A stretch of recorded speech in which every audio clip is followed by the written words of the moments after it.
First question is about taking sulfanylurea and tamsulosin together. Both can decrease your blood pressure. So इनके लिए हम क्या कहेंगे that there should be a 4 hours difference between the two. Then the next question is what is the action of atropine? Atropine जो है वो हमारे पास antimuscarinic action में आती है. इसको तो ज़ाहिर है हमें वैसे ही याद रखना होगा. Then we have metabolism of catecholamine. तो वो हमारे पास होता है by monoamine oxidase inhibitors. तो ये भी like we have to just know these things. फिर क्वेश्चन है कि आपने पेशेंट है जिसको एस्थमा और हाइपरटेंशन है और उसको प्रोपेनोलॉल देनी है, तो क्या आपको देनी चाहिए या नहीं देनी चाहिए? प्रोपेनोलॉल जो है वो इसका मतलब है वो हमारे पास नॉन सेलेक्टिव बीटा को इफ़ेक्ट करने वाली है, एंटागोनिस्ट है वो इसका। तो वो हमारे पास बीटा 1 बीटा 2 दोनों पे इफ़ेक्ट करेगी, हार्ट पे तो करेगी, साथ में हमारे पास लंग्स पे भी करेगी। तो पेशेंट को एस्थमा है तो इसलिए हमें उसको नहीं देनी चाहिए। Child with bowl, leg, bone pain, what should be given? अगर एक वैसा बच्चा है जिसको इस तरह का इशू आ रहा है तो इसका मतलब इसको विटामिन डी का इशू है, तो हम उसको अर्गोकोल कैल्सिफेरॉल देंगे। Patient is recently diagnose with depression and taking citalopram, और क्या है कि उसको हमने क्या कहा है, told you that he doesn't want to live and medication is doing nothing, what should be the response? तो आपको उसी सूरत में उसको ये नहीं कहना कि ये सब कुछ ठीक है या आप बिल्कुल यंग हो, आपको कुछ ऐसा नहीं हो सकता, या तुम बिल्कुल फजूल बात कर रहे हो। इन सब के बजाय आपने उससे पूछना है कि तुम्हें कब से ये सिम्टम्स आ रहे हैं, ताकि आप उसको एज अ प्रोफेशनल देख सको कि कौन सी मेडिकेशन या कौन सा ऐसा इन्फ्लुएंस है जिसकी वजह से उसे ऐसे सिम्टम्स आ रहे हैं।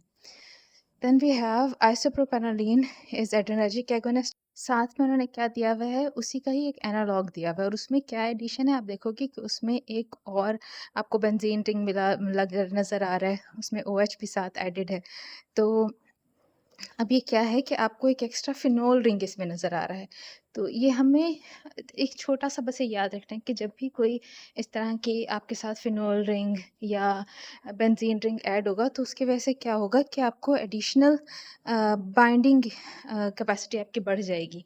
तो वो यहाँ पे भी यही है कि फिनोल रिंग जो एक्स्ट्रा ऐड हुआ है, उसकी वजह से क्या होगा कि हमारे पास interacting with an additional binding region in the binding site, उससे बाइंडिंग को इम्प्रूव करेगा। अब यहाँ पे हमें क्या दिया हुआ है, कौन सी ड्रग्स हैं जो हमारे पास टाइम डिपेंडेंट हैं, कौन सी ऐसी हैं जो डोज डिपेंडेंट। हम लोग ये देखते हैं एंटीबायोटिक्स में मिनिमम इनहिबिटरी कंसंट्रेशन होती है एक, कि कम से कम आपको कितनी अमाउंट चाहिए, कितनी कंसंट्रेशन ऑफ ड्रग चाहिए इन द ब्लड कि वो एक्ट कर सके, इनहिबिट कर सके बैक्टीरिया को, मिनिमम इनहिबिटरी कंसंट्रेशन। कुछ की जो है वो आपको उस पर ये है कि आपको इतने टाइम बाद, इतने इंटरवल बाद आपको लाजमी वो दोबारा से इतनी ही कंसंट्रेशन चाहिए, तो वो टाइम डिपेंडेंट है। कुछ में हमें सिर्फ कंसंट्रेशन डिपेंडेंट है कि आपको कॉन्टीन्यूसली इतनी कंसंट्रेशन मेंटेन करनी है। तो वो उन्होंने बताया हुआ है कि कौन कौन से हमारे पास टाइम डिपेंडेंट हैं और कौन से हमारे पास कंसंट्रेशन डिपेंडेंट हैं या डोज डिपेंडेंट हैं। टाइम डिपेंडेंट में हमारे पास बीटा लैक्टम है। जो भी टाइम डिपेंडेंट है ना, आप देखेंगे उनकी फ्रीक्वेंसी ज़्यादा होती है। तो जो भी हैं हमारे पास बीटा लैक्टम्स हैं, टेट्रासाइक्लिन है, वेंकोमाइसिन है, जैसे हमारे पास जो है ऑगमेंटन है वो TDS BD इस तरह से दी जाती है। हमारे पास पिपेराइसिन टेज़ोपेक्टम वो भी इसी तरह से दी जाती है। तो ये बीटा लैक्टम वाले उसमें आ जाते हैं।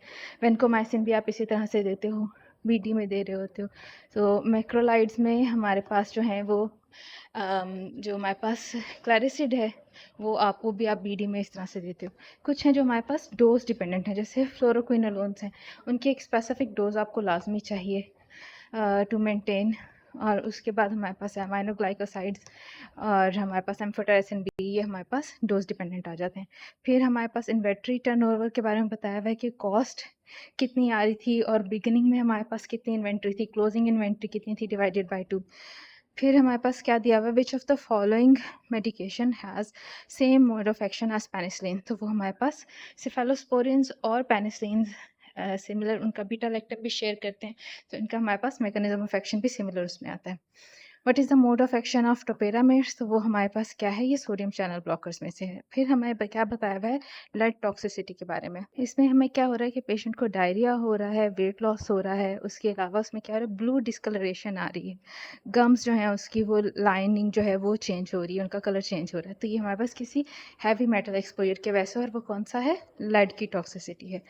What is the correct option regarding tetanus, तो टेटनस हमारे पास एक इन्वायरमेंटल बॉर्न पैथोजन है। वो हमें मालूम है ना कि जैसे कोई एक्सीडेंट होता है या कोई भी इस तरह का आपको खराश आती है और आपका एक्सपोजर हो सकता है इस तरह के इन्वायरमेंटल पैथोजन से, तो उनमें से ही हमारे पास टेटनस है। इसीलिए हम एक्सीडेंट वगैरह के बाद या डीप कट्स के बाद, कोई भी आपको इस तरह का प्रॉब्लम हो तो उसके बाद आप टेटनस का इंजेक्शन लगवाते हो, क्योंकि ये एक इन्वायरमेंटल बॉर्न पैथोजन है।